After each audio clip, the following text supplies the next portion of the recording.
Having done this, I would like to invite Susan Neiman to come up on stage and give her lecture on Who Needs Europe?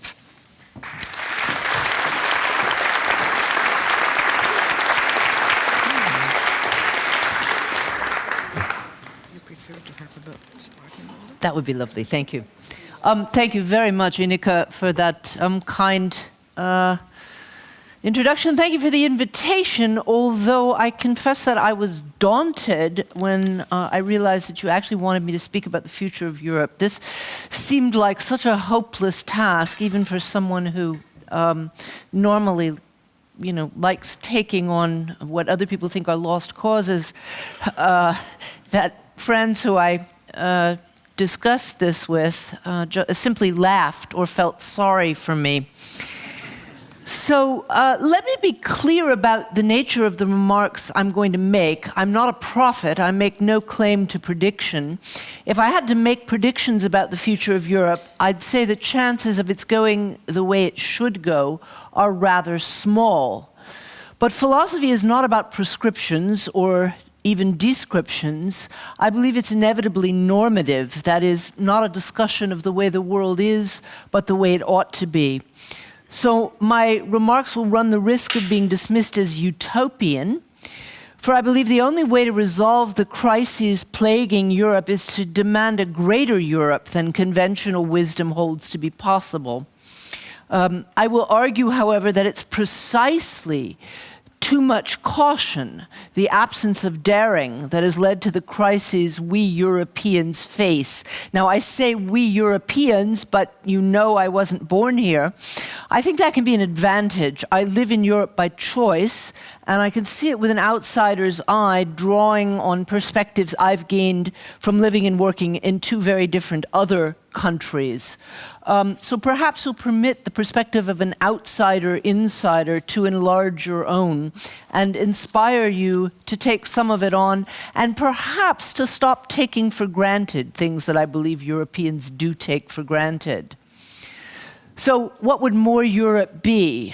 Well, for a start, a European financial system that can guarantee the stability of the euro, a European parliament that actually made real decisions, a European foreign policy that was able to act in concert, even a European social system that could guarantee the same level of support for its members from Portugal to Poland, and thus go some way towards solving the problems that open borders pose. Those things sound like utopian dreams at the moment, but they were advocated by two members of the European Parliament, Danny Cohn-Bendit and Guy Verhofstadt, who, despite coming together from two very different political parties, joined together about a year ago to write a manifesto for Europe that was simultaneously published in 6 European languages. Now, to be sure, Cohn-Bendit in particular has a reputation for defending utopian visions. He calls this vision plausibly utopian.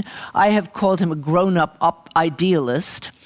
But the arguments that the two politicians offered were as hard-headed as any realpolitik can be. In particular, they focused on a future dominated by huge countries, empires might be a better word, like the US, China, Russia, India, and Brazil. In just a few decades, no single European country, including Germany, will be able to match the political or economic power of any one of them. If any single European country wants to retain a voice in world affairs, all European countries must act together. On their own, European countries are in danger of becoming little more than museums, quaint and pleasant for those of us fortunate enough to find ourselves within them, but without any relevance for the directions in which the world as a whole will turn. So we could, theoretically, continue to enjoy the benefits of a half-united Europe, jetting to Paris for a weekend conference or a shopping excursion, sailing through open borders for the longer vacations our social systems guarantee, enjoying Italian cheese and Irish butter and the fact that our children can expand their minds and improve their chances on the job market by studying for a time in Barcelona or Berlin. If we live in Northern Europe, the average comfort that's greater than any the world has ever known will last about as long as our lives. if we want our children and their children to continue to enjoy the same, and far more importantly, to grow up with the sense that they can play a role in shaping the world, rather than simply being artifacts in a museum about how things used to be, we can no longer act as if tiny countries that once ruled empires are sufficient unto themselves. And I think Museum may even be putting it kindly, Europe will be no better than an old folks' home if it can't complete the task it began. I find Cohn-Bendit and Verhofstadt's argument compelling. We may mourn many features of globalization, but we can't deny it. A world that is seamlessly connected as ours cannot solve its problems nationally. And the real question, I believe, becomes not simply the question about larger countries, which in a certain sense are empires, but about multinational corporations. And this is something that I suspect Verhofstadt and Cohn-Bendit didn't talk about because they were coming from such very different parties. They wanted to seek the largest points of agreement. I am concerned about the fact that multinational corporations already have more power and leverage than any private entity ought to have. Only Europe has a social democratic framework that has a chance of restraining them. Okay? So we either, in 20 years or so, will be leaving the major decisions to multinational corporations, or we can try to uphold certain political values that only Europe embodies, but only by joining all European forces together. Now, although Cohn-Bendit calls this argument plausibly utopian, I don't see much utopianism in it. It's about power and fear and the future. I think it's irrefutable for anyone with eyes to look past the next election or two. But sensible as it is, it doesn't move many people. What drives the next election or two are different kinds of fears. You all know the numbers, and you certainly know the Dutch ones better than I do. Across Europe, right-wing, anti-European countries are gaining ground. Germany's an exception, for the country that nearly destroyed the world and itself in the process has truly learned its lesson. So our leading politician would never appeal to nationalistic emotions in the way that Wilders or Le Pen do, partly because she's constitutionally incapable of making strong statements about anything. The leading German political undertone, while not explicitly nationalistic, is not explicitly European either. The Social Democrats are officially more pro-European than anybody else, but they're not strong enough to make really strong claims. So the question is, why, except in Germany, are right-wing parties expanding? I suspect most people in this audience will shake their heads sadly and point to the persistence of racism and nationalism the way some Christians point to original sin. There's a dark force in most of us that might shrink from sight in good times, but will always be waiting to burst forth in the bad ones. As the Great Depression of the 30s sent some Europeans toward fascism, so the financial crisis of our day has sent them not quite so far to the right, we've learned our lesson, but still right into nationalist arms. I think it's worth pointing out that this seemingly sensible explanation presumes a stronger materialism than Marx ever followed. Less censorious and more nuanced souls may be more generous, and they'll point to the fears of loss that globalization brings. Say, well, isn't it natural, given how much of our lives are dominated by multinational global corporations? Amsterdam, by the way, you should feel happy about this. It's something I just noticed again today or yesterday. It may be the only city in the world that's a tourist destination where the shops aren't all the same. It's really, it's such a relief. So one might say, okay, in a world where the streets of Shanghai are look more or less like the streets of Stuttgart, aren't people trying to find some consolation in national identity? I don't want to deny those claims. There may be a kernel of fear of the stranger that leads to racism in people who've met too few strangers. And that kernel may well grow at a moment when gigantic international forces threaten to overwhelm us all. But if such claims have truth, it's truth that's entirely useless. For those claims give those of us who want to combat nationalism nothing to do but shake our heads at human weakness. So I'd like to talk rather about the failure of those of us who want more Europe, because it's at least partly those failures that lead other people to want less. If, as I've suggested, the only way to save the European project is to insist on more of it, the only way to do that is to mount the sort of strong defense of Europe that hasn't been available. The European Union gets defended with reference to its success in overcoming the evils of the past, the wars that plagued the continent since its history began, or with reference to fears about the future, that is, the continuing irrelevance of any of its individual states if it can't form a common bloc. Neither of these defenses is mistaken, but both are based on fear. So neither provides an object of admiration for the present. What's entirely missing is a European ideal. Now, this is the point at which you might smile at best and snicker at worst. The very name Europe at the moment recalls nothing more ideal than glass blocks of soulless buildings in Brussels. Asked to name a color for Europe, I'd bet that few people would come up with blue and yellow. Most of them would associate gray. The euro notes are themselves are a study in blankness, and that was deliberate. I bet none of you remembers what objects are on what denomination of bills in your pocket. It's quite striking. So instead of plastering our banknotes with great European heroes, which would have been possible, Da Vinci, Shakespeare, Rembrandt, Goethe, or major monuments, the Parthenon, the Prado, St. Peter's, there were all kinds of things that are obvious. The Union, to avoid arguments, decide to play it safe and go for generic architectural styles, which is why few of you will remember what distinguishes your 20 euro note from your 10 euro note. For fear of antagonizing anyone, Europe has avoided idealizing anyone or anything, except that great negative, the absence of fear. But absences can't function as ideals. So it's no wonder that more than 20 years after Maastricht, few Europeans can even connect the word ideal to the word Europe. But consider the alternatives.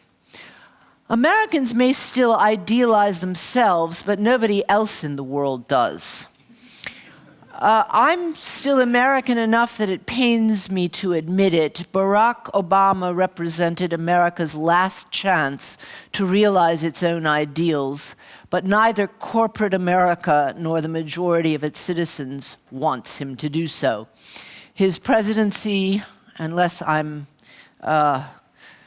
completely proved wrong by some miracle in the next 2.5 years.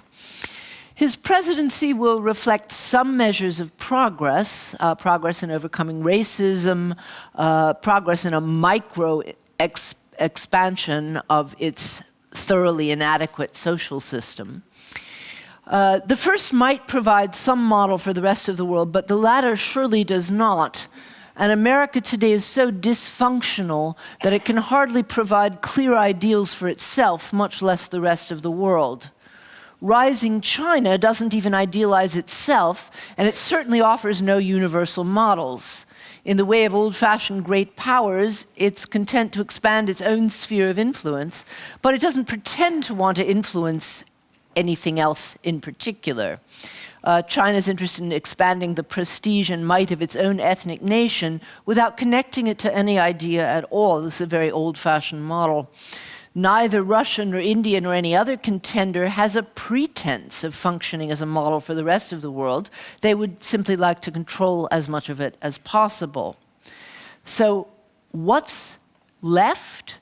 Only a Europe that is rooted in the Enlightenment is grounded in an ideal that can not only serve its own needs, but much of the rest of the world as well. And that's why I gave this talk the title, Who Needs Europe? Actually, the whole world does.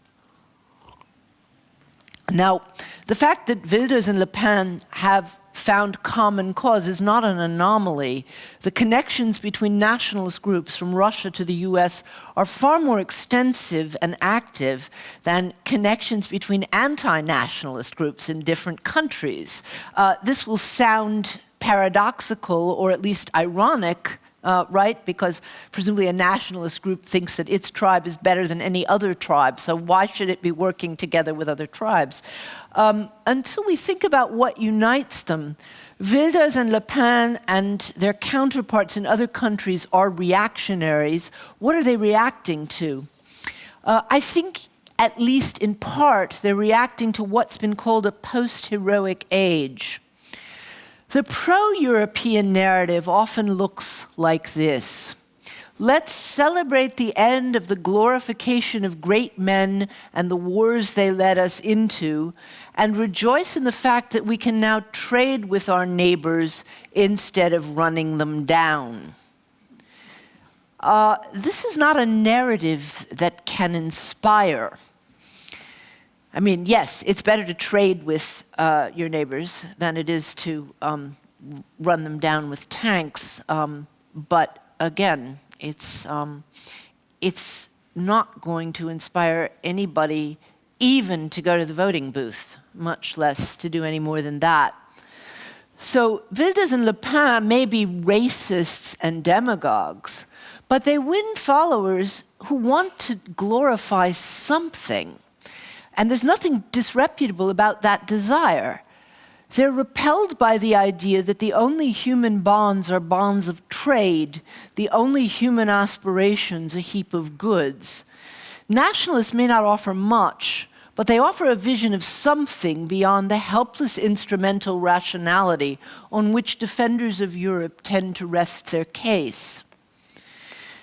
Europeans are unable to view Europe as an ideal. This is partly viewed to a general human failing. We take for granted what we've achieved already and forget how hard it was to achieve it or how desirable it may seem to others. And here, in particular, a little perspective from elsewhere may be useful.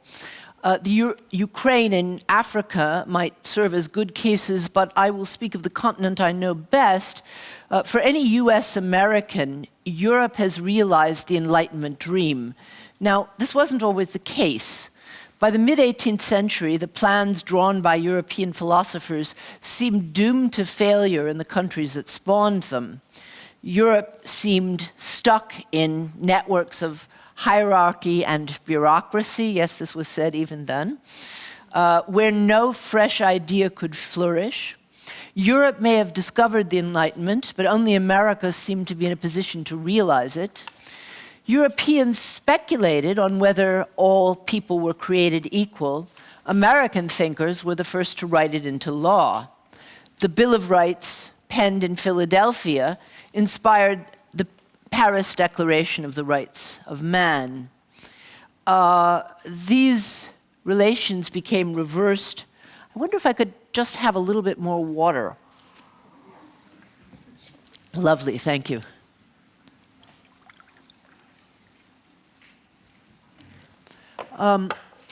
What happened to change these relations is a long, sad story, which I can't tell today.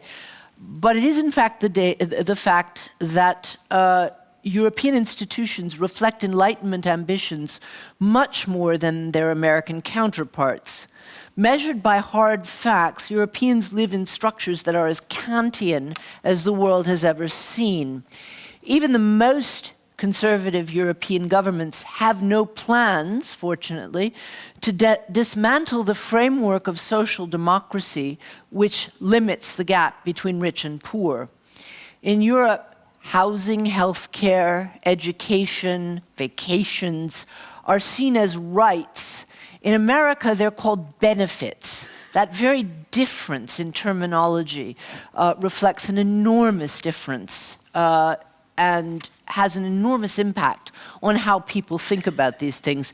If you think something is a right, you will expect to receive it by virtue of nothing but your membership in the human race, or at least that fortunate part of it that lives in the European Union. You'll also perhaps believe it should be extendable to people in China or Alabama or Dakar. If you think something is a benefit, you will see yourself as lucky when those above you deign to bestow it on you. So Europe safeguards not only equality, but most of all, democracy. Anyone who has to work more than one job to feed a family, as many people do, let's forget about the developing countries, this is true in the country I was born in, or receives at best 2 weeks of vacation for a year of hard work, will scarcely have the time or energy to think about politics. By funding art and culture and ensuring that citizens have enough time to enjoy them, European governments are not merely promoting amusement, although that's a fine thing to promote, they're also laying the foundations for civil engagement. Even Great Britain, whose social system suffered more under Thatcher than those of its neighbors on the continent, offers the kind of health care for which Americans would be grateful. On the other side of the Atlantic, poor nutrition, homelessness, children who have guns but who don't have health care, soaring rates of imprisonment, and sinking standards of living make large parts of the US look like the state of nature described by Thomas Hobbes. Kant and many others after him were convinced that democratic powers don't start wars. Even if the link between domestic and foreign policy is in fact less clear than he hoped, they do influence each other. People who live in warlike conditions will view warlike conditions as normal. When my brother, who's a lawyer in Baltimore, simply asked me, are Europe's streets as safe as they used to be 20 years ago? He's betraying an assumption that by their very nature, everything will get worse and more warlike. And that's simply a law of nature rather than something that's a result of particular political conditions. And it's those kind of assumptions that keep Americans from questioning things like gun laws or social relations. Those who argue that all we can change is the speed of the downfall accept a world in which perpetual war is an essential part. Domestic violence in America paves the way for American violence abroad because both look like necessary features of the world. Now, I've presented a rather ideal picture of Europe. I know that some of these features are being cut back. I was terribly sad to hear that Felix Meritis, where I spoke a few years ago, has been closed. I thought of it as a quite wonderful Amsterdam institution. So I've presented a rosy picture of social institutions in European countries, but however much things maybe being cut back and the cuts that people need to respond to and protest, it is still infinitely better than any other area anywhere in the world. And I keep wondering why Europeans don't appreciate their own achievements, much less see them as a model for others. And a reason to doubt, one reason came up in a conversation I had a few years ago while Bush was still in office. The occasion was a meeting of leading German and English opinion makers who meet every year to foster German-British relations and the concerns of Europe generally. And I went there to voice my own concern. to the shame of all decent Americans, Guantanamo Bay and Abu Ghraib had become, for many people around the world, the face of America. That was bad enough, but should those things and the war in Iraq become the public face of the West in general? I was very concerned about that. And I was arguing in various places that Europe needed to take a stand and declare that, at least for the duration of the Bush administration, the US had forfeited its right to speak in the name of Western values. Europe may have learned some lessons in democracy from its American cousins, but I felt very strongly it needed to stand on its own 2 feet and do so immediately. This wasn't a matter of anti-Americanism. I wanted to defend the Enlightenment values that represent Europe and America's best heritage and argue that Europe needed to take over this role during the Bush administration. So I said all this as diplomatically as I could. It was a very polite conference in Oxford, and my words were politely ignored by everybody. Until an English lord, member of the House of Lords, took me aside in one of the breaks and said, "You're wasting your time. England and Germany will never take a joint stand against the war in Iraq. We feel too guilty." So I said, you know, why guilty? I understand why the Germans feel guilty. The Germans permanently feel guilty, and I think sometimes they carry it too far, nearly 70 years after the war. But I said, why do the British feel guilty? And here was this man, he's a Lord so-and-so, but really quite left-leaning in his views. He said, colonialism. We were the ones who established all these borders. We drew the lines in the wrong places, so we bear much of the responsibility for the collapse of the Middle East. So between that and the fact that America saved us during the Second World War, all of us would feel guilty if we allied ourselves against America. Now, at the time, I had many American friends asking, when are the Europeans going to save us? I didn't feel this was an anti-American position at all. I kept saying there were many Americans who would welcome an ally who brought us to our senses in the name of certain values. My efforts brought absolutely nothing. Guilt is a powerful obstacle for actions of any sort. Now, there are all kinds of reasons why Europe hasn't been able to develop a common foreign policy, and some of them are obvious. But my English interlocutor pointed, I think, to a very deep one. And anyone who wants to look for the commonalities that unite Europe might start here. You could say, well, the French can feel guilty because of Algeria. The Spanish conquest of the New World was probably the most brutal of them all.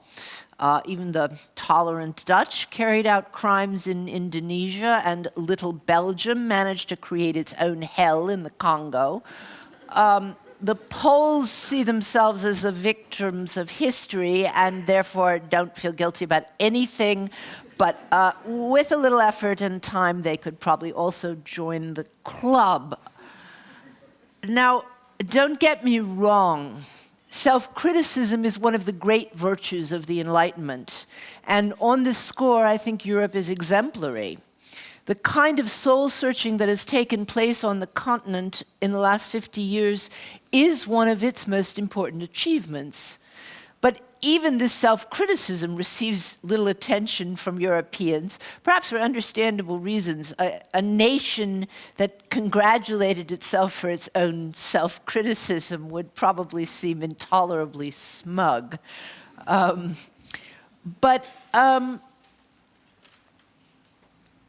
In a recent interview with the German daily Frankfurter Allgemeine Zeitung, the writer and psychoanalyst Julia Kristeva was asked to pretend that Europe was a patient on her couch and asked what she would do if Europe went into analysis with her.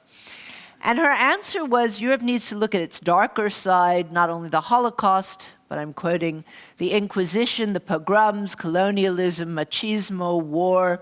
As long as these hidden shadows remain unexamined and uncriticized, Europe cannot go forward. End quote. Kristeva. Thankfully, the interviewer did point out that those things had indeed been examined, and Kristeva responded that the examinations were confined to a few intellectuals and hadn't reached the masses. Europe as a whole, she thought, was like a very sick patient who refuses to go to an analyst, but instead throws itself into hyperactivity, putting off the challenge of self-criticism and making excuses for itself, rather than looking at its traumas. I think Kristeva has it exactly backwards. Now, it isn't the masses or the members of the House of Lords who are doing the historical work of examining colonialism, but they're certainly getting the message. Namely, that European history, to use Pierre Bail's phrase for history in general, is a history of crimes and misfortunes for which any decent European ought to hang his head in shame. I'm not calling for an end to those examinations. There's certainly more to be done, especially depending on the country. But I'm asking you to put them in context. Let me say it as an outsider, apart from some lapses and differences in pace. I mean, the Austrians have done a terrible job, for example, in comparison to the Germans. But apart from some lapses, you've done good work on the couch. Or, in less psychoanalytic terms, good work of Vergangenheitsverarbeitung, which is a marvelous German word, working through the past. And it always means working through the darker sides of one's past. Put that effort in context. Have you seen anything similar in the United States, in Japan, in Russia? And Russia's own tenuous claim to be European might seem even more tenuous precisely because of its historical reluctance to examine its own crimes. So Europe's ability to criticize itself is indeed one way in which it makes Europe a role model, as long as we're careful about the consequences. As my conversation with a British lord shows, self-criticism can become paralyzing guilt. A large portion of Europe is so plagued by doubt that they run the risk of doing nothing, not only in foreign affairs, but also in more basic matters. In the past decades, shame at Europe's crimes has kept sensitive Europeans from appreciating their own considerable achievements. But self-criticism is not an end in itself. If it leads people to avoid action for fear of acting wrongly, then it becomes self-destructive. And I think in recent times, European self-criticism about its past has prevented it from acting rightly in the present, in particular regarding foreign policy beyond its borders. The early crimes of European imperialism make Europeans extraordinarily hesitant to act in the rest of the world, or even present itself as a role model, imposing your standards on the rest of the world. Isn't that the sort of thing we've learned to condemn as Eurocentric? One reason Europeans have trouble finding an idea of Europe is that the idea has several sources, and some of them really are Eurocentric. Europeans have often called other Europeans to unite against the other, portrayed as barbarian hordes. You can find such tones as far back as Charlemagne. Calls for Europe to unite against Islam can be seen in the statues of Romanesque churches, in the Austro-Hungarian fight against the Ottomans, and in the Nazis' portrait of itself as a bulwark against Bolshevik monsters from the East.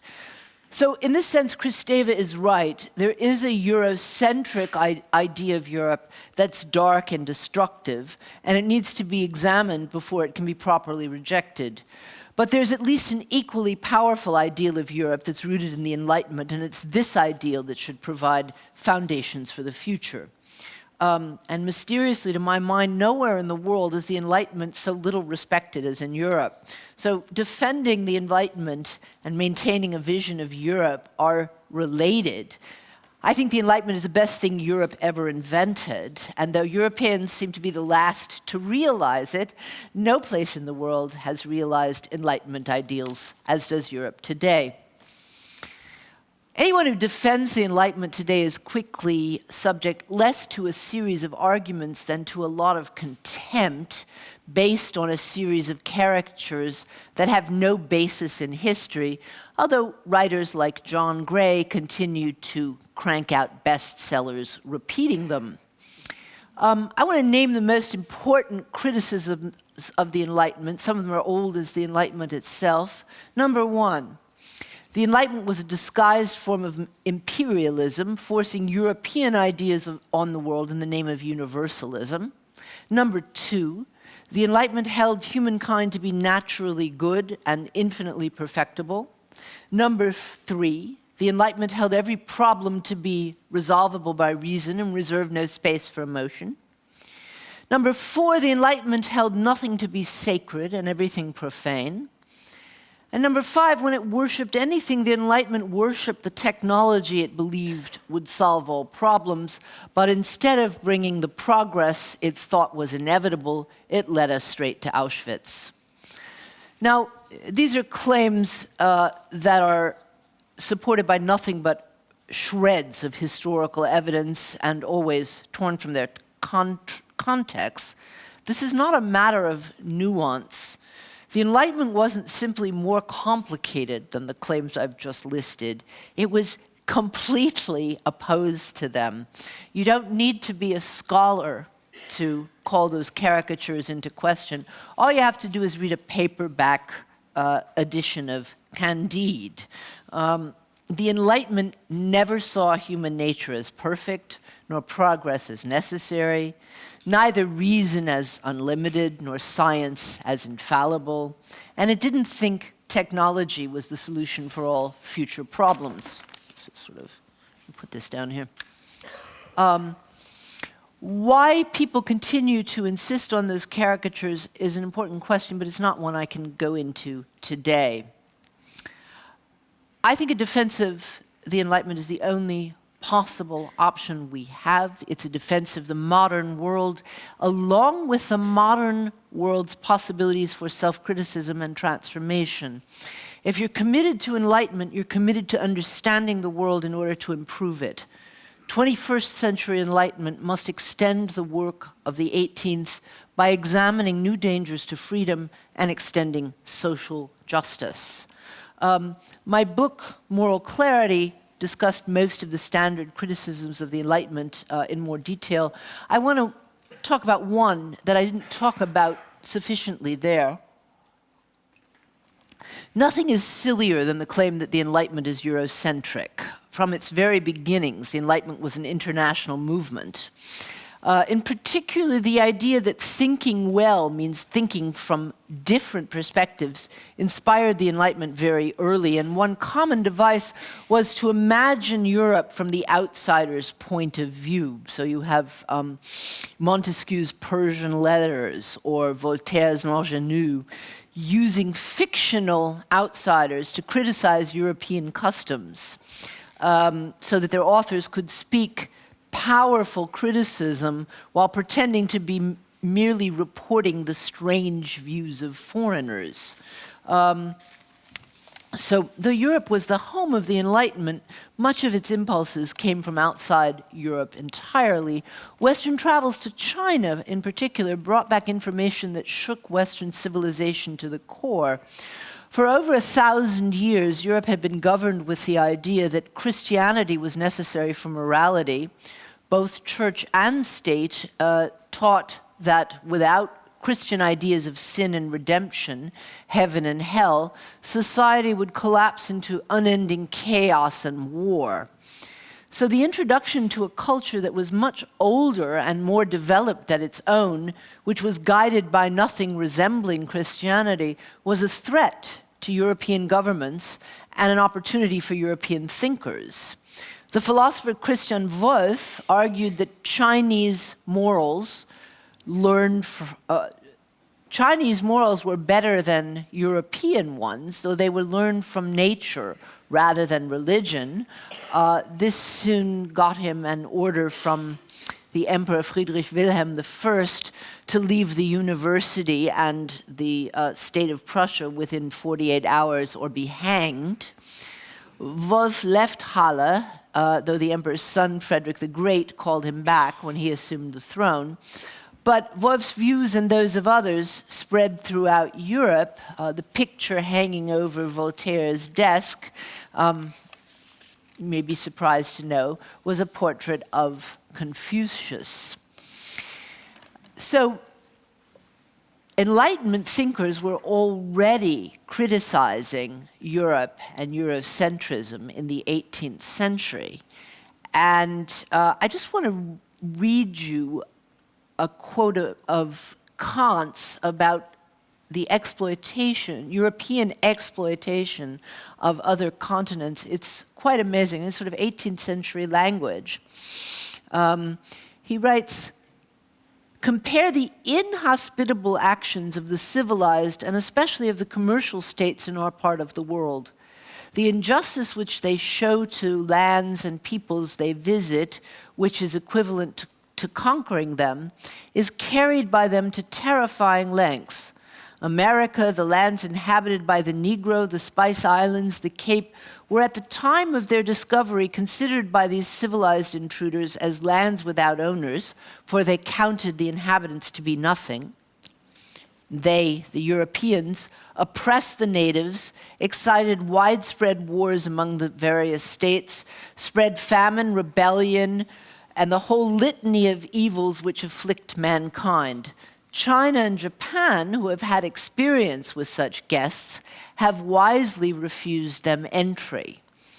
Now this is Kant writing in, could I have some more water, please?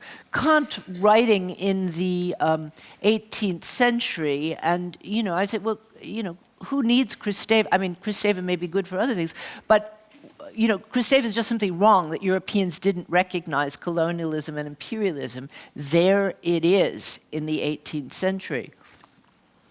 So the Enlightenment was the first pan-European movement to show genuine interest in learning from other cultures, as well as defending them, often at considerable cost and threats to their lives, as the example of Christian Wolf shows. Those commitments were later abused as rhetoric in the 19th century, much more than the 18th, which often led to colonialism and imperialism.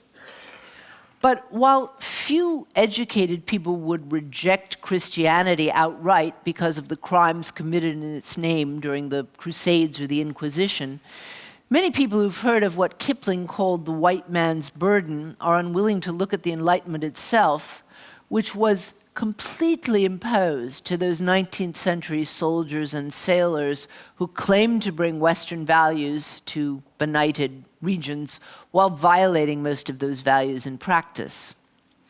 So, what are the values of Enlightenment? Tolerance is usually ranked the first, and I think this is a terrible mistake. I think tolerance is an awful thing. I know. I know we're all brought up to think that it's the first virtue of the Enlightenment. Tolerance is a concept of resignation. At most, it's able to restrain some behavior. It's far too weak to inspire any. You tolerate things you don't welcome, even worse, things you cannot change. The crying baby in the airplane that you wanted to sleep in. The smell in the corner of the subway station where the alcoholics were turning it into a toilet. Okay, those are the things we tolerate. In the 17th century, when the concept of tolerance first came into use, it was a matter of accepting the often tiny ways in which your neighbor's vision of salvation differed from your own. Here, tolerance is clearly better than burning your neighbors at the stake or starting a religious war to save the souls of his relations. But tolerance is too weak a concept to help order our lives in a world that's becoming more and more international. In place of tolerance, I'd like to substitute internationalism, which is a value that could find resonance in an age of globalization if we do it right. If we really have the courage to stand for internationalism, we could also have the courage to love our own cultures. The two are not in contradiction. Each complements the other. If what I feel is not tolerance, but genuine interest, perhaps enthusiasm for someone else's culture, what speaks against my appreciating my own? The left in Germany and in other parts of Europe seem to exclude this possibility. In the Netherlands, for example, I'm struck by many people who deplore the populist nationalism embodied by Wilders, but they find it hard to imagine how they might counter it. And when I've suggested, and I've done this before, that you could develop a certain pride in your own traditions, I get a certain suspicion, but you have great material to work with, from the earliest written texts of the Enlightenment itself to the invention of the kind of painting that embodies democratic virtues, giving ordinary people the dignity and aura that formerly was reserved for aristocratic or classical heroes. That was a Dutch invention, and it's amazing. Now, I do realize that along with Spinoza and Vermeer, the Dutch also produced wars and colonialism and a certain banal trader's mentality, which makes many contemporary Dutch people ashamed of their own heritage. But I think growing up for nations as well as for individuals is a process of choosing which parts of your heritage you want to reject and which you want to make your own. And if progressive people refuse to do it, conservatives will claim what the Germans call Leitkultur. Do you have a similar concept in Dutch? Is that, the dominant national culture? Conservatives will claim it as their own exclusive domain, and they're very good at playing on it. So, if we want to defend the Enlightenment, we have to defend its strongest values. How much time do I have, Esther? About 1 minute. You're kidding. Are you serious? Well, I give you 10 more. 10? 10. Okay, 10 is fine. Yeah, I don't need more than 10. Great. Okay. So let me close by sketching 4 Enlightenment values, which anybody who's interested can find in more detail in my last book, Moral Clarity.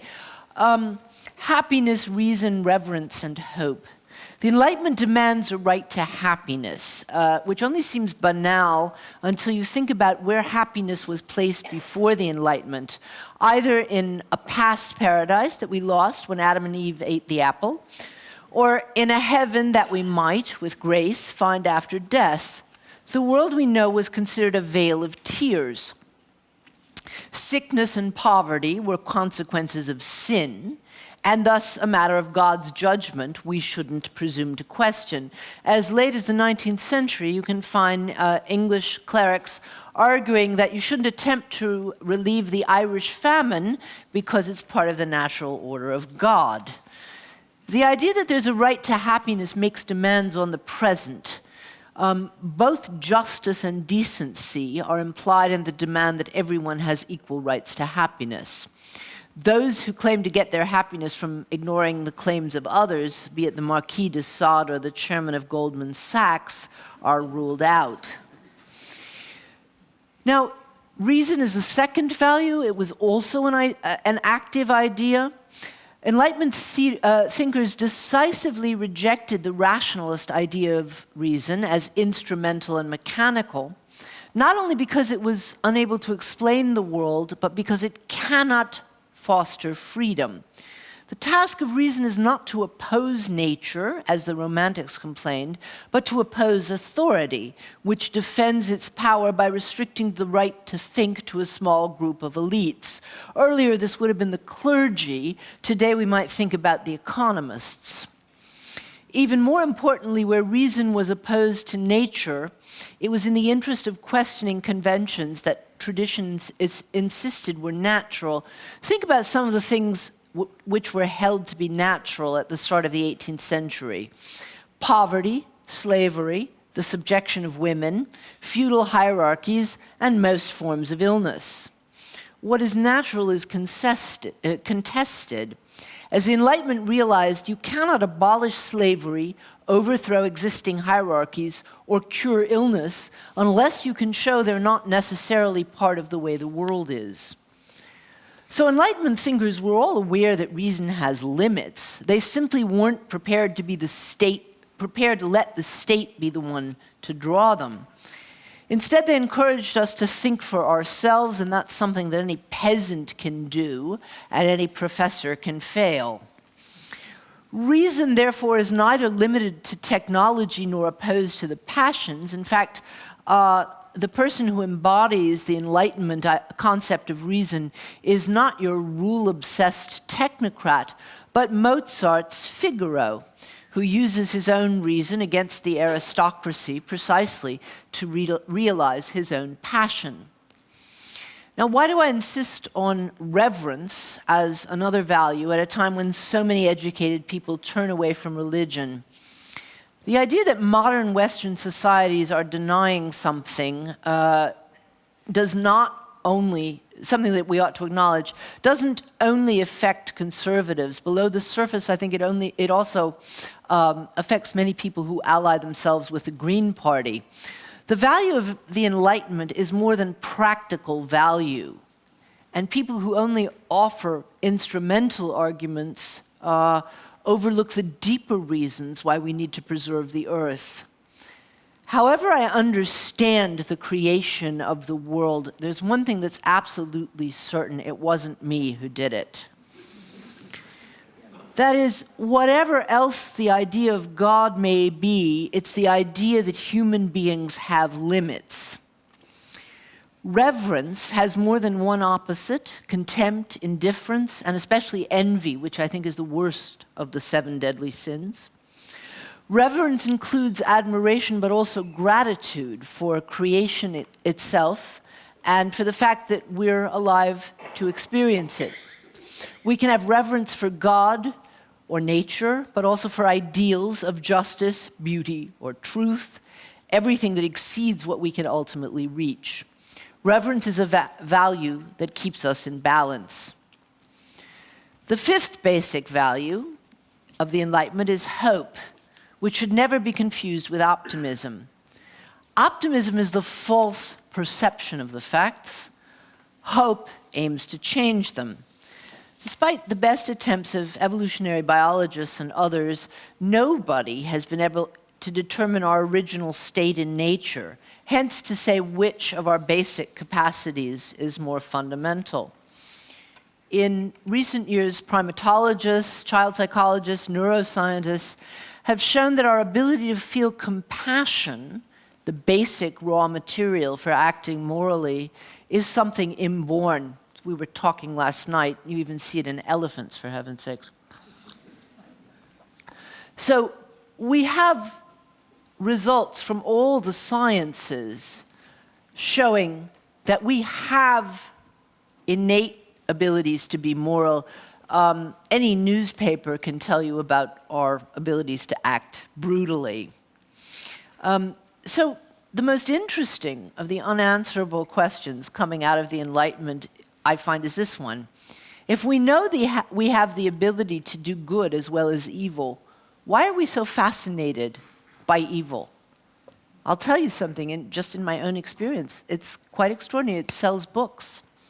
You write a book with evil in the title, and I promise you it will sell more copies and be translated in more countries than a book with the title Moral Clarity. It's quite extraordinary. So earlier, the question is, why are we, there are lots of reasons why I think we're obsessed with evil. Earlier, it was conservatives who tended to emphasize human weakness. That was at least consistent. Today, it's often those who belong to so-called progressive political parties who are no longer willing to use the word progress, at least not without quotation marks. I'm glad that Inika picked up on my absolute allergy to quotation marks. I just think it's something that should be banned unless you're actually making a direct quote, because it's almost always a way of trying to say something without really saying it. Oddly enough, many progressive people have taken over the notion of progress in neoliberal terms, that is, progress as unrestricted economic and technological growth. But the Enlightenment was interested in moral progress. Economic and technological growth can help fight poverty and disease, but they were never considered to be real ends in themselves. So that this alleged form of progress can occur without real progress is indisputable, but it's no argument against progress at all. The moral progress achieved by the Enlightenment, from the abolition of torture and slavery to the introduction of ideas of human rights, is obvious. And the fact that it's still possible to violate human rights and reintroduce torture only shows one thing. Progress isn't inevitable.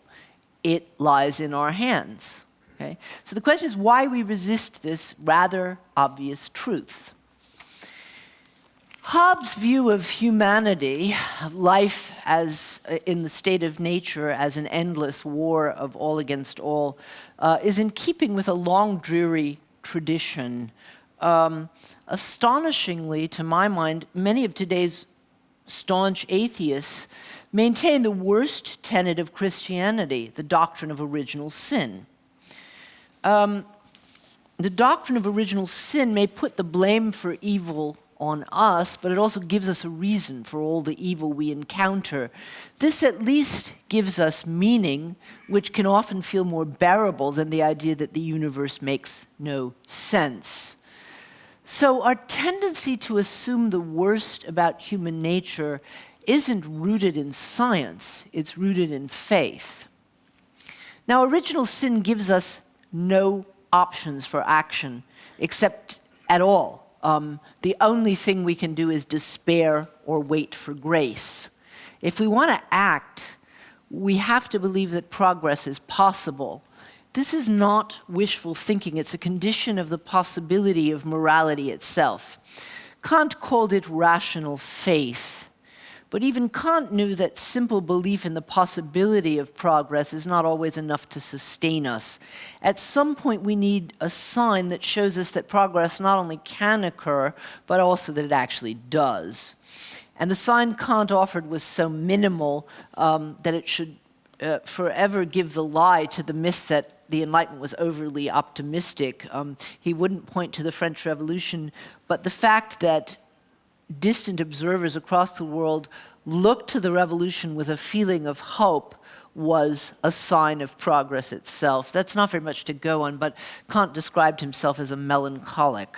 I think he could have found better examples, frankly, including in the fact that in his own generation before him, the son of a saddle maker, which is what Kant was, could hardly have become one of the great thinkers of European history. I'm not inclined to believe in original sin myself, but I do think there are two miserable human tendencies that keep occurring. We all have terrible memories, and we're inclined to be ungrateful. The war of all against all that Hobbes thought was natural was fought over borders that anyone can cross today without a passport. From a historical perspective, the European Union is a miracle we don't know how to celebrate. In the run-up to the 50th anniversary of the Treaty of Rome a few years ago, there were organizations that tried to awaken interest for the EU with headlines like, "What does Europe mean for my job?" or "What will Europe do for me?" Whenever I hear them, I have to think of Kennedy's famous line, "Do not ask for what your country can do for you, ask what you can do for your country." Of course, to want to do something for your country or your continent, you have to believe it embodies something more than a collection of economic interests, but an achievement that embodies ideals that you share. To point out the miracle of Europe, doesn't mean being satisfied with the often inane bureaucracy in Brussels, only to point out what it could still become, even if it seems impossible today.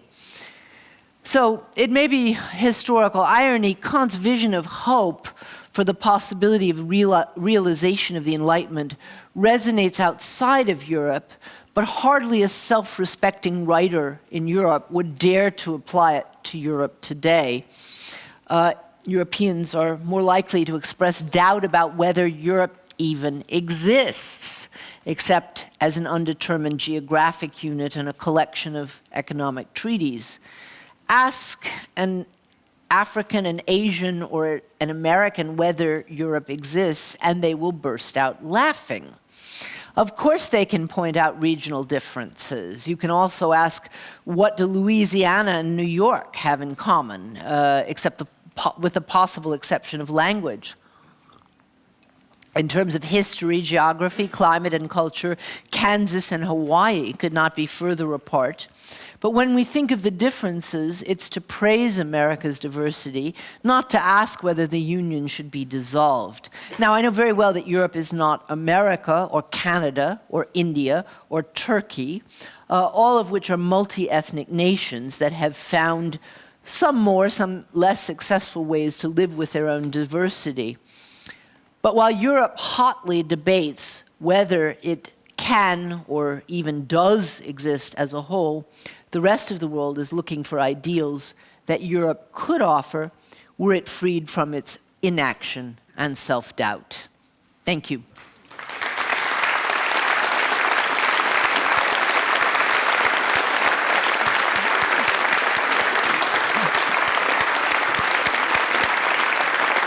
Thank you. Thank you for sharing your thoughts with us and giving us the challenge to pick up where the Enlightenment philosophers left in the 18th century. I'm sure you have lots of questions. Do we still have a 45-minute break? Half an hour break. We'll shorten the break for a while, sorry. But you still have 30 minutes. Please write your questions down and we will come back to you. All right. Okay. Ready for it? Absolutely. Okay, all right. Wait, am I wired up still? Are we wired up? Yes, we are. Yes? Are you? You're wired Okay. up. I'm wired up. Well, you used your time quite rightly. You put us to some work. Some people wrote whole essays, which we found them a bit difficult sometimes to grasp. But we tried to sort of group the questions and see if we can conduct a coherent conversation and speak to you about, first of all, a set of questions that dealt with, as I would say, the capacity of the Enlightenment. Some people are questioning whether the Enlightenment has the possibility, as you suggest, to foster passion. Is it not too rational to foster passion and to bring on this idealism that we need at this time? Isn't it so that nationalism can appeal to feelings of hate, which are much more stronger than maybe the rationalistic approach of the Enlightenment? I think that depends on an extremely impoverished view of reason, okay? Which is a view that has been caricatured since the Enlightenment by the pessimists of the counter-Enlightenment as seeing, Enlightenment reason as being this very narrow, technocratic, instrumental concept.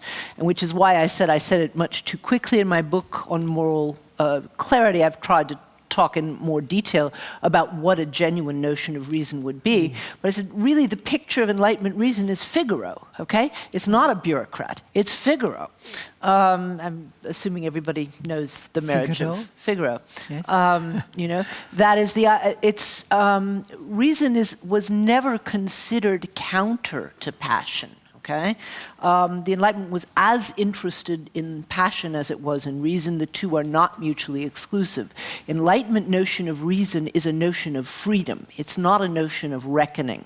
And if you look a little bit seriously at the history of philosophy, and I've tried to do it in a way that should be open to people who are not scholars of the subject, but you see that you have a much richer notion of reason available than is appears in the caricatures. But the truth of the matter is, you might forget the history of philosophy and think about your own lives. Do we make decisions only based on passion? Of course not. You know, we're not that simple creatures, all right? We tend to weigh the two together.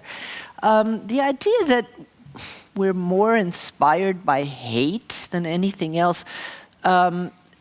It's not so much. The question was not so much about being inspired by hate, but that Moved feelings by of hate. nationalism can appeal to certain strong emotions like fear and hate, and have therefore Look. very much more effect on people. Okay.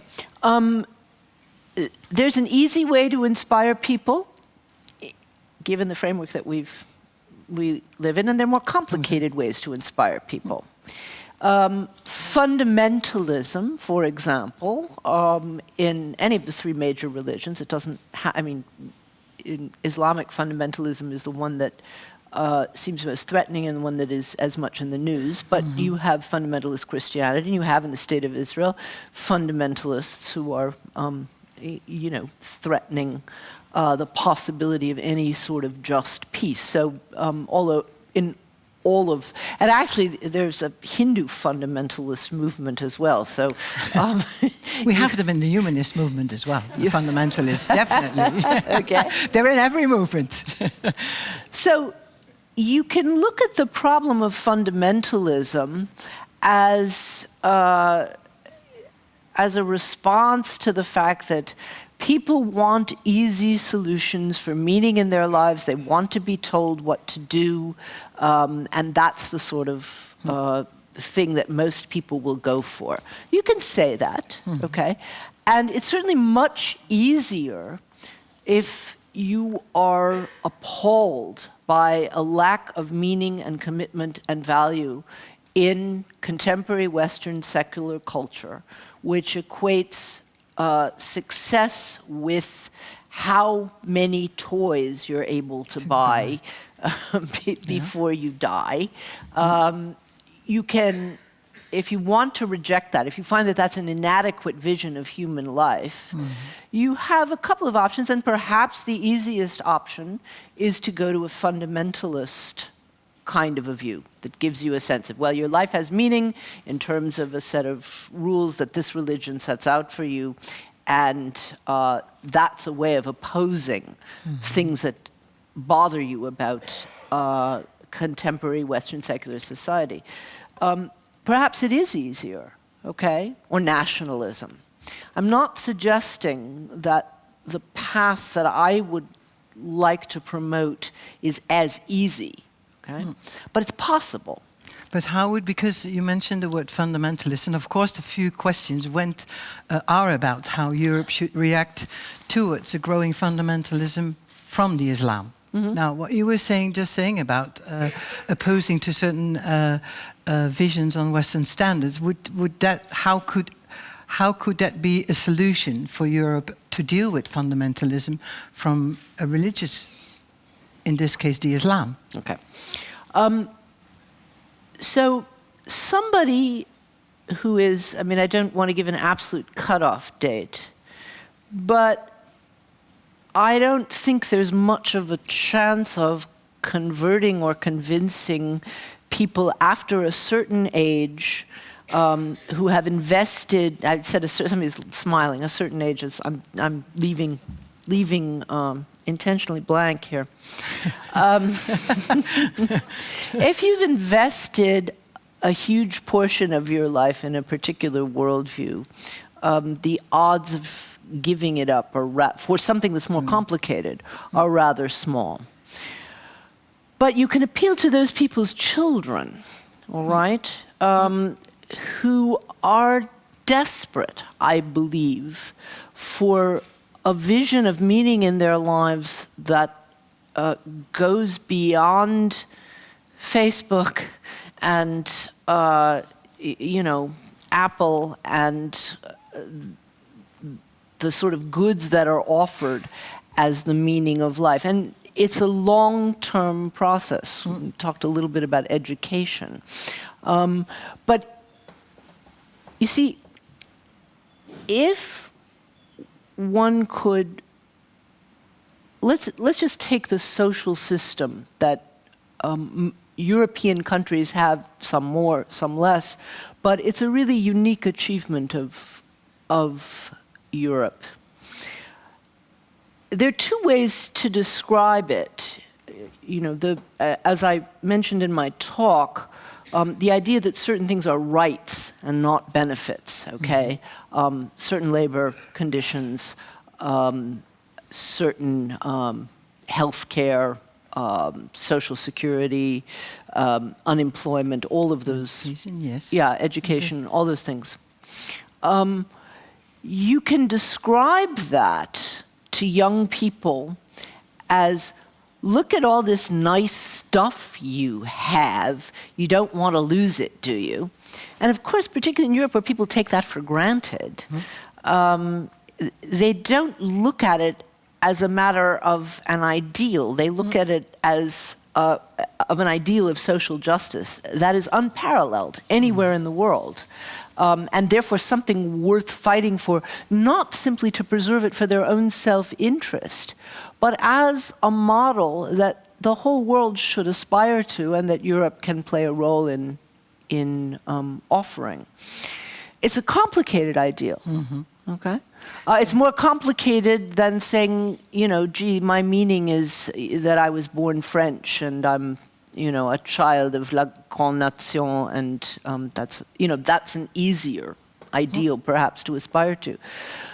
But an internationalist ideal based on ideas of social justice is something that has, let's not forget, fired people around the world. I mean, for a good 100 years, you had, you know, socialists around the world committed to some form or another of an international socialist revolution, okay?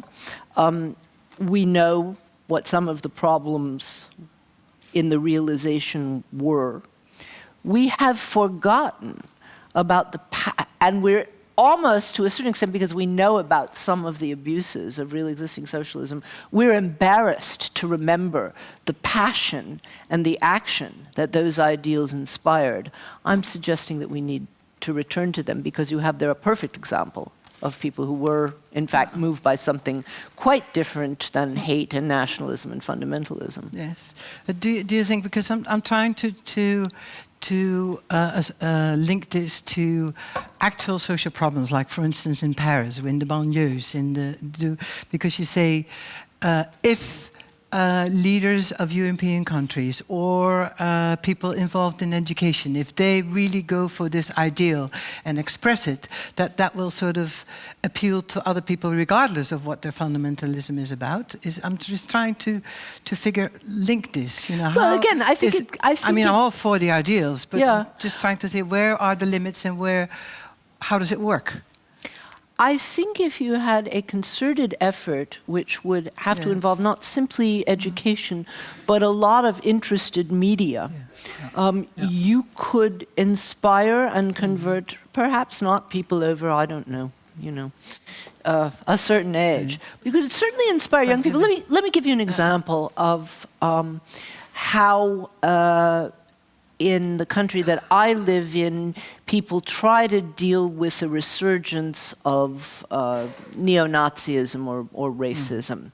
So there's a standard way of dealing with it, which talks about how awful it is for the victims to be, you know, the constant reminder of the Holocaust, or discussing how horrible it is that we had this series of neo-Nazi murders that are now being tried. I don't know if that's reached the press here, but it's a major issue in Germany, that a group of 3 little neo-Nazis was able to murder 10, I think 9 of them Turkish, 1 of them Greek, presumably with some help and cooperation from the police. Okay, so you want to prevent that kind of thing. What do?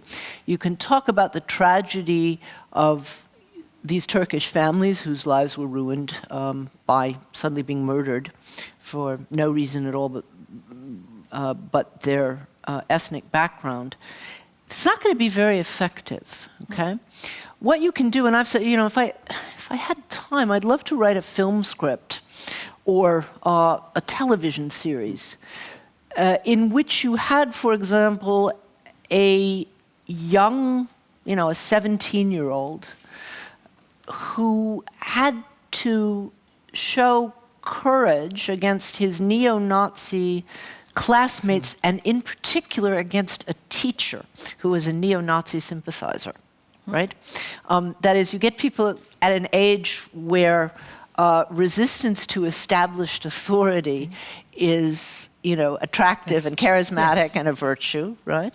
Yeah. And you set up role models. I would really prefer the word hero of kids in some provincial town who actually have the nerve to stand up not only to their classmates but to their teachers in favor of an internationalist, anti-racist ideal.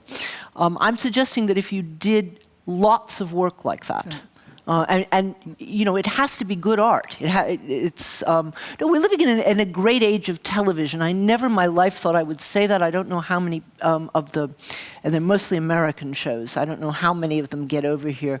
A lot of people have said this is the, you know, the 21st century equivalent to Dickens. No, they're marvelous shows. They're really morally complex, aesthetically complex work is being done in U.S. television. There's no reason it can't be done here as well, where you get people drawn to quite complex moral questions if you have really good writing and really good filmmaking, say. Yes. So that's the kind of thing that I'm thinking about. It's not going to be a quick fix. It's not going to be something that will happen immediately, but it needs to begin. Now, you were bringing up the young people. One of the questions that struck me, because it goes with the conversation we had last night. In your talk, guilt and European countries being stuck in their guilt about the past and therefore not really stepping forward and expressing their views and saving America at the point, you know, right at the time when you want them to. Isn't that a generational question? I mean, are young people as involved with guilt about the past as our generation? Isn't it just a thing that could just sort of fade out when there is a new generation? Because that guilt is mostly linked to the wars that, you know, the youth these days are not that much aware of. It's a good question, and I don't have enough experience in countries other than Germany, and European countries other than Germany, to be well, Germany and the US, actually. And in those countries, I would say no. Actually, the interest hasn't stopped. I mean, the US finally, we're beginning to have a broad-based popular discussion of slavery, for example. We've had something like 4 major movies in the last 2 years that have dealt with that, and have really created a quite broad public discussion in, you know, across generations. In Germany, there was just this, I thought, excellent television series, which is being shown internationally. I don't know if it's been shown here yet. Our Mothers, Our Fathers. Yes. Fathers, you know, which I thought was superbly done, as you know, as a piece of film, piece of television, and created discussions again cross-generationally. I'm not suggesting that those discussions stop, but I am suggesting that parallel to them, something else takes place, which is also to talk about European achievements, and that those things be viewed at quite separately. And what I think that young people, I know there is a voice in Germany occasionally. I always find it amusing when my own children are among them, because my children are Jewish, but they've spent a good part of their time growing up in Berlin, and they say, if we hear another word about the Holocaust, which is of course, a view that normally gets ascribed to the right in Germany that wants to stop the discussion. But certainly there are young people who do say enough already. But I think what you get instead of the sort of reaction that I would like people to begin, which is say, well, let's look at Europe compared to the rest of the world. What are our achievements? What can we be proud of? What can serve as something we might, we might want to offer the rest of the world? You have a just sort of general sense of, fog, It's not that they turn from looking at European crimes to European achievements. It's that there's a sort of moral morass which doesn't want to look at any of those things at all, which doesn't want to look at moral questions at all, one way or the other. And that's one of the things that I'm worried about, is a sort of postmodern cynicism that avoids both of those directions. Yes. You pointed out, like, the focus of your lecture is on how important it is to pick up the Enlightenment ideals and to go for it, and the universality of the strive of humankind for justice. One of the questions that is proposed is if you could comment on the interpretation of Amartya Sen. I take it that you're familiar with his work. Some of it, but not all of it. So. That he said we should not strive for justice, but we should make sure that there is less injustice. You focus your attention on injustice instead of striving for. So I have not read his last book, and it's probably not fair for me to comment on it in that sense. But just from, if I can take a guess at what that might mean.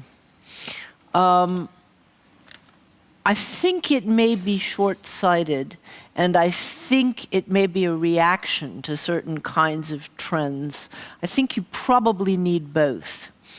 It's certainly true that politicians or nations have made huge mistakes in attempting to fulfill certain ideals that weren't properly detailed, and that it would be. I mean, let me give you. Yeah, sure. I mean, the debate that we had in the United States, for example, about the healthcare reform that Obama has, with great difficulty tried to put through.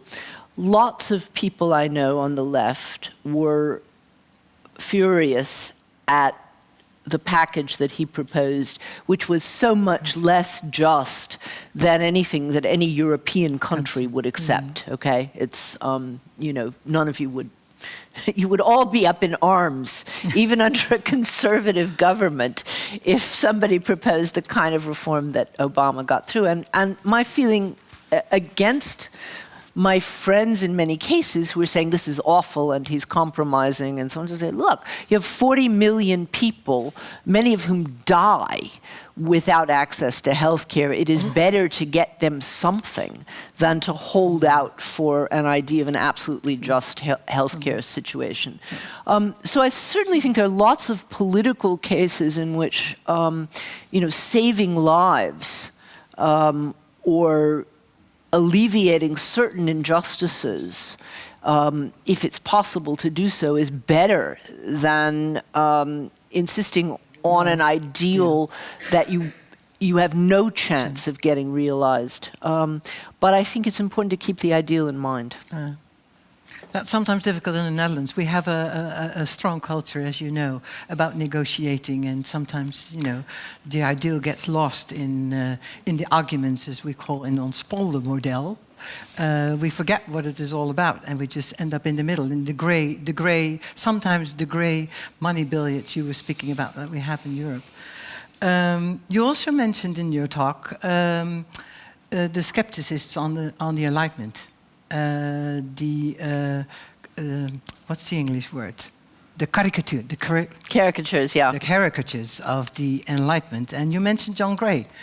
And quite a few questions went back to John Gray, obviously sunk in with a few people in the audience. And he says that his skepticism has a lot to do with the lack of coherence between European countries.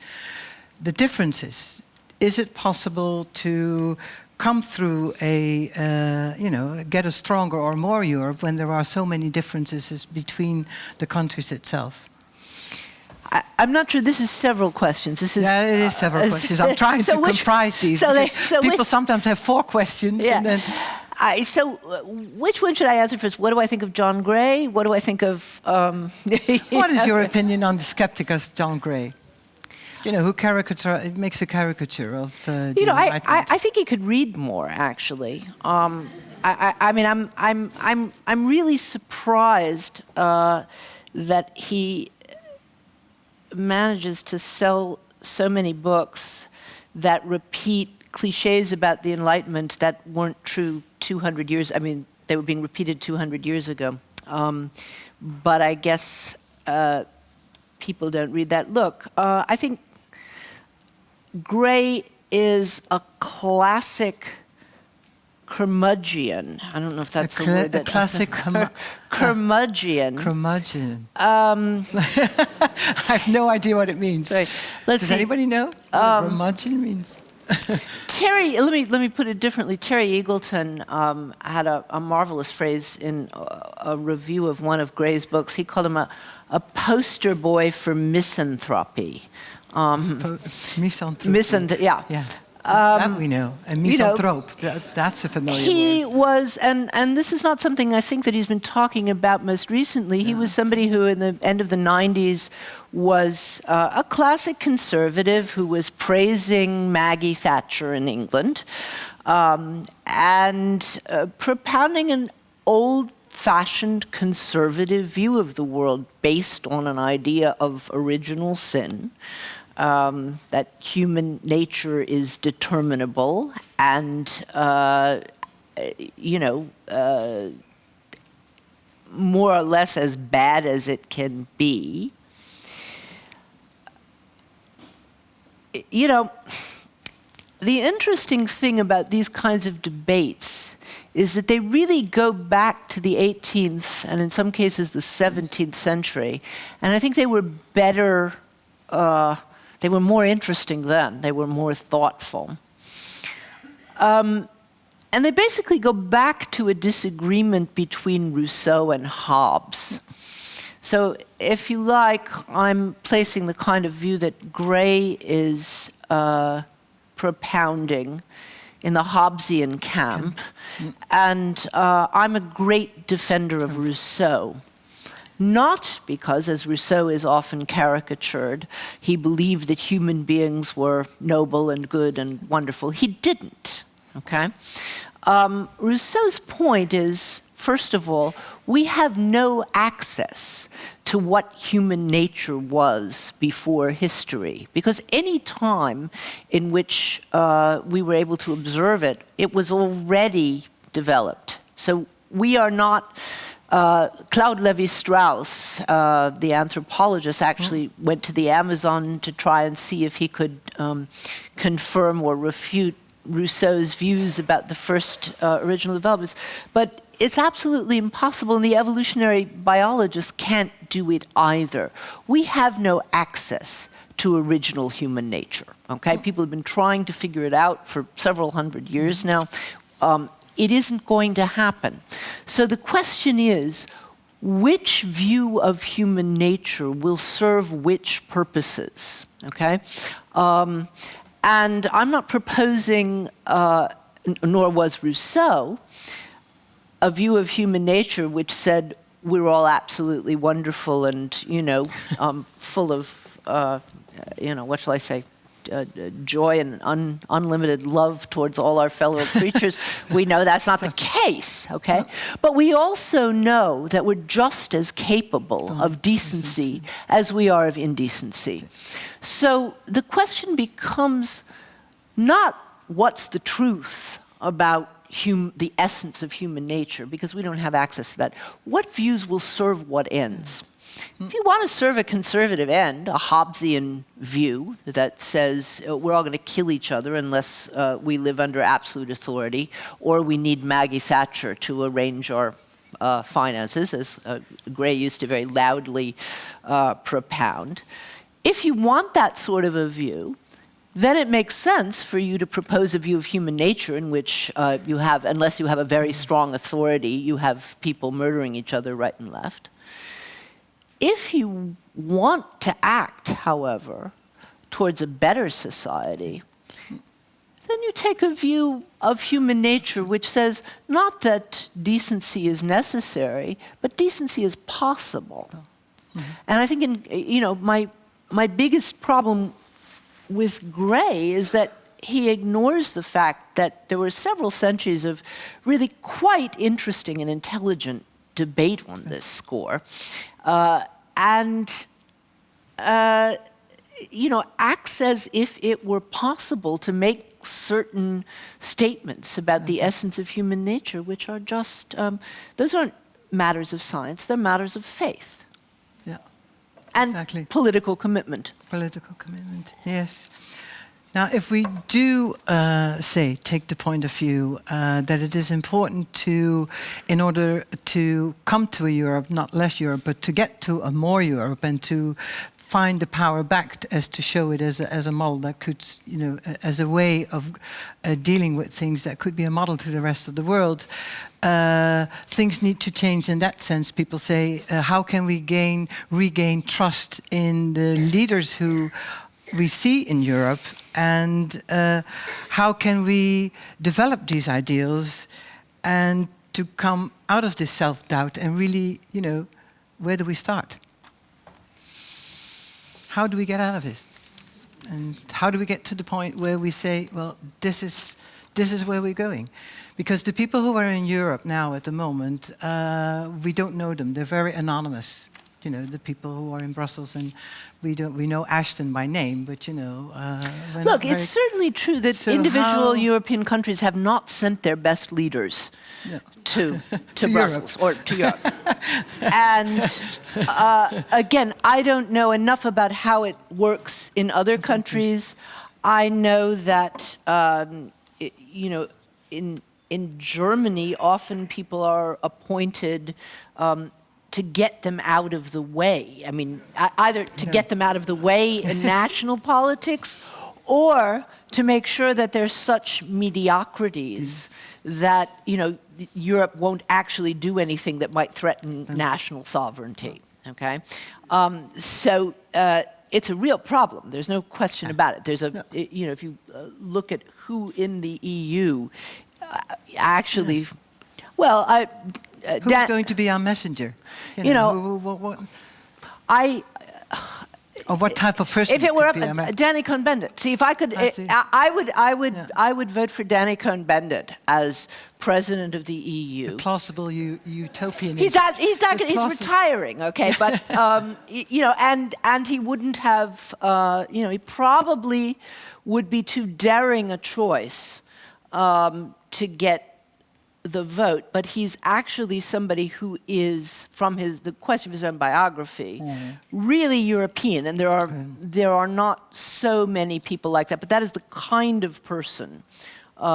He's an extremely inspiring speaker. Yes. He's a thoughtful person. He would be my choice. In Germany. Gesine Schwan, who would have been a wonderful president of the country, and for, again, internal, manipulative, political, complicated reasons of German politics, was shoved aside, although she would have won a popular vote if the president of Germany were were subject to popular vote. She was passed over in favor of a series of non-entities. So this is something that happens. It's a real problem. And, I don't have any suggestions to offer other than the obvious ones. That is, that as people, if this is something that Europeans are concerned about, they need to develop their own passionate leaders. It's a matter of a real commitment, okay? Yeah. So it is something you say that something starts in the national, the EU countries in our, like for instance here in the Netherlands as Absolutely. well. We make sure we have a very somebody strong, inspiring, charismatic, pro-European, couple of politicians who are willing to devote their lives, and it's a sacrifice. I mean, one has to face that. I mean, even mobilizing people to vote is a sacrifice of time and energy. Mobilizing people who are willing to serve is, but people who are willing to say, I'm going to take 10 years of my life or 15 years of my life to moving this European project further along.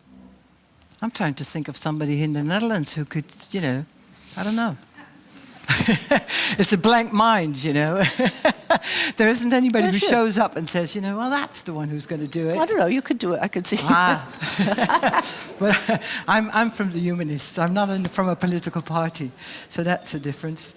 But talking about leadership, there was one question. I had saved it for the end, but I'm going to ask it now. It says that, and it struck to me, because all the way in the beginning, you mentioned that if Europe doesn't become stronger and if we don't get back to the ideals of what we stand for, in the meantime, multinationals are taking over the power. Yeah. And we have to realize that the social democratic frame of mind is actually the only paradigm, in my own words to speak, that can sort of limit the powers of multinationals, because there's no other paradigm that sort of countervails that power. So do you think that the leadership that we need should be a leadership that exactly appeals to that, to show how the power of multinationals are, globalized and difficult to get a grip on? Yes, absolutely. That's part of what I meant when I said we need to look at these social rights as matters of justice and not simply as things that are pleasant for our lives. And I'll give you an example. The more I read about Amazon, the more I think that I am morally bound not to order anything from them again. And this is not only a matter, this is something that I was aware of already. How can I, as an author, order books that undermine independent bookstores? Because I think completely agree with you. Yeah, independent bookstores are a good thing and they ought to be preserved. So fortunately, I have an independent bookstore. I do sometimes order anyway from Amazon because it's convenient. We all fall into that.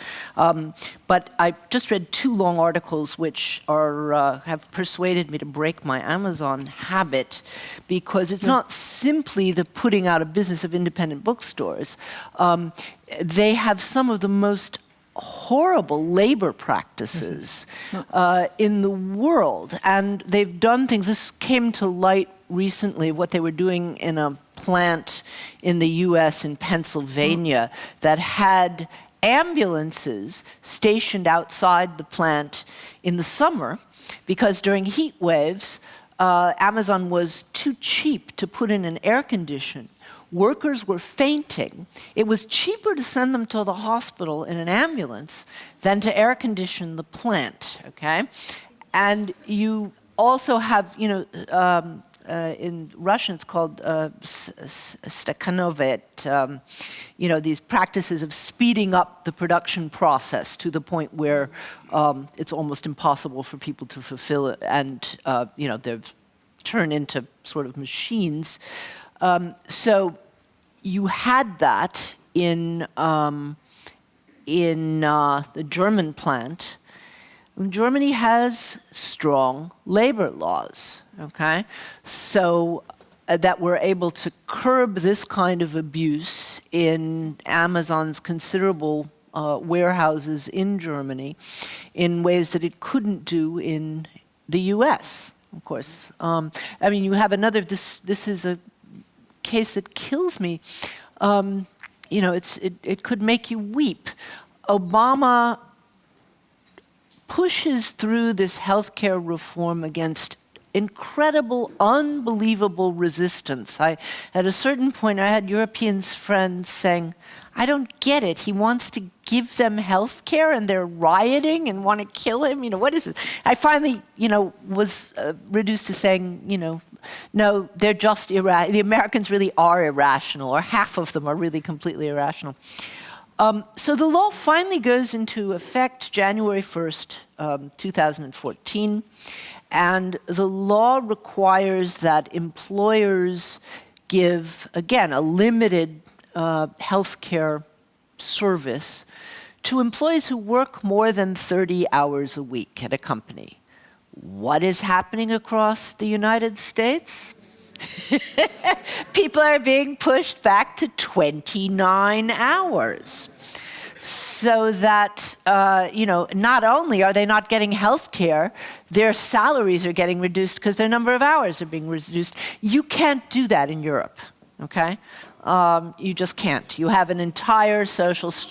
No? It is worse here in the Netherlands. People who has no income bijstand are They're on social welfare. doing work.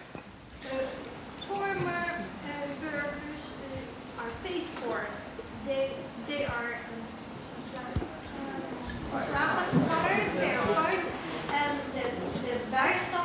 workers, the workers who have bijstand. Social welfare has forced to work there without money, without vacation money, without everything. Yes, I think That is here in the Netherlands. it's interesting to think that you would say that that's not the case in Europe. Okay, all right. Let me... Because we're both America and Europe are based on the same Enlightenment thinking, and still you think that our social democratic system is, capable of the only paradigm between, and it doesn't. It doesn't work. Okay, let me stand corrected. The country that I know the best, where I know some of the details of employment law, is Germany. And it just so happened that as I was reading about this, the ways in which... I don't know what's happening between behind me. Oh well. Thank you. Sorry. As I was reading just exactly this month about ways in which Yes.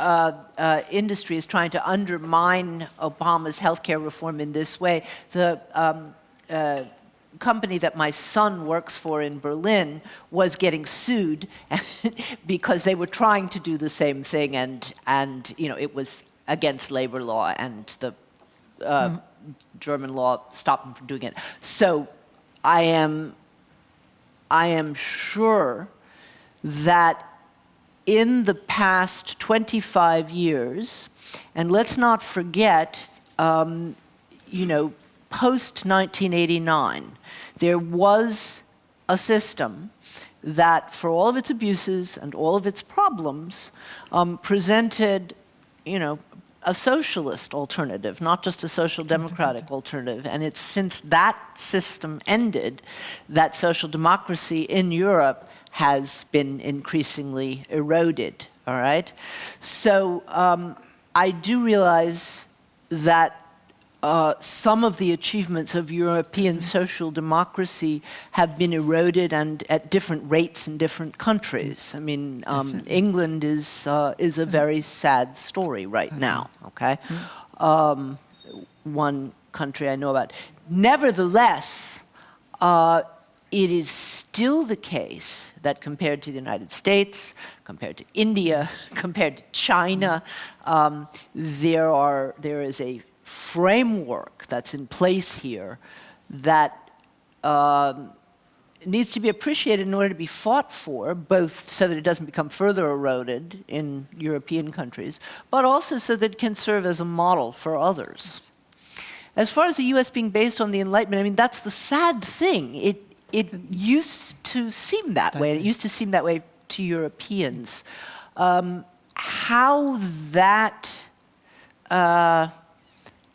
how that changed is a long, sad, complicated story. But I think one factor is one that might give us hope.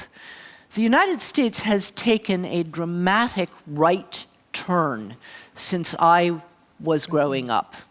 And it's quite awful to imagine, for all that we loathed him, the healthcare and social security system that Richard Nixon proposed is further to the right than anything that, further to the left than anything that Barack Obama could get through Congress, okay? So that's something we should realize. What happened in the United States? One thing that happened is that conservatives took a very long view. There was a huge amount of money put into think tanks. And with the explicit intention of changing perceptions and changing ideas over a generation. And it's something that began in the 70s as a reaction to the 60s, okay? The conservatives were quite scared about what was going on in the 60s.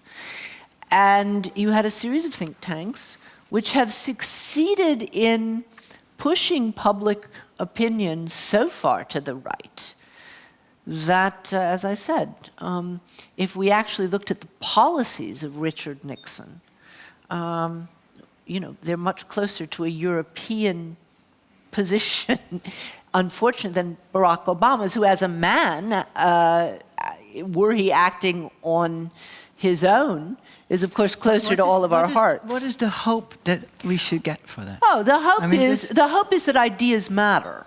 The hope is that ideas matter if you take a long view. If you don't say, this is a matter of winning the next election. My views about the prospects of the next European election, which happens in May, are not very optimistic, okay? It is the nationalist parties that have been mobilizing. Right. The internationalist parties don't have much to say. I was talking on something slightly different a couple of weeks ago in Vienna to the Austrian Social Democrats. And somebody told me they were also concerned with the European elections, and they had sent out one young man to the factories to try and get people to vote and vote. So I really was curious. I thought I might learn something from him. And I said, so what do you do? What kinds of arguments do you use to appeal to people? And he said, well, they're just electricians and factory people, which is already condescending. The assumption is that, they don't think. That they don't think and that they don't care about anything except very small scale stuff. Big mistake for social democrats, but okay. So he said, well, I said, I go in and I talk about the benefits of the fact that we now have standardized plugs all over. Yeah, thank you. Thank you. I mean, that's really going to get somebody out of bed on a Sunday morning and get them to go to the elections. Okay. So again, ideas matter. If that's what the Social Democrats are sending out to mobilize for the European elections, we've already lost it. This is a matter of, I'm not saying give up. Obviously it's important that there's the nationalist parties don't win too big, because if that happens, people will simply become depressed and despairing and say, oh, the nationalists are taking over and there's no chance of the opposite. So I'm not saying don't vote. But I am saying that this is a long-term project and that we could actually learn from, the Cato Foundation and the Heritage Foundation and the, what are they called? The big institute at Stanford, the Hoover Institute. I mean, they're large, the Liberty Foundation, they're very well funded. They tend actually to be rather well educated. They actually read, I agreed to go to a seminar of one of these places just to find out what they were like, and I think they didn't quite know where to place me. They didn't invite me back. I wouldn't have gone, probably, but they didn't invite me back. But since they know that I'm somebody who uses words like morality and care about old books and ideas, you know, they thought maybe I would fit in one of their seminars. And they spend millions bringing in people from the media, from intellectuals, from business, to sit and read books on the history of ideas and think about where things should go. And it's you know, they've been doing this for 30 or 40 years. Yeah. Well, that is something that I think we don't have to be afraid of in this audience. I mean, as our research has shown, the Dutch humanists believe that there can be a Europe that thrives for the Enlightenment ideals and are going to vote. So, and I'm sure you're all going to vote after hearing you. And I want to thank you for giving us an idea as how the way out is for a better and more inspiring Europe. Thank you very much. Thank you. You're welcome. Yes.